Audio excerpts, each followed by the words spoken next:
మా నాన్నమ్మ లేదు, మా నాన్నమ్మ దేవుడి దగ్గర ఉంది. నీకెందుకు ఇప్పుడు? వెళ్ళు, ఎక్కడుంటే నీకే. పో నువ్వు పో, నేను పడుకోవాలి. వెళ్ళు. నన్ను ఏదో కొడతావు, నెట్టి చెప్తావు, కొడతావు మళ్ళీ నేను. పో, నేను కూర్చోవాలి. ఈ పువ్వు బాగా ఎక్కువైంది.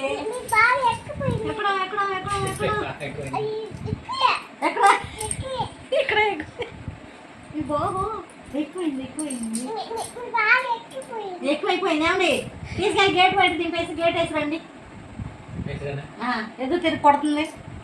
తీసుకెళ్ళి గేట్ బయట వదిలేసేసి గేట్ వేసి రండి. బూచి కాదులే, అసలు గేట్ అవతల దూసేసి రండి. పోండి, పో, ఇక్కడి నుంచి పో. నేను పొగను, ఇది నా ఇల్లు. నీళ్ళు ఎవరు చెప్పారా? ఏ అమ్మా, నీ అమ్మ లేదు, నీ బొమ్మ లేదు. కొడతాను మళ్ళీ ఇద్దరిని.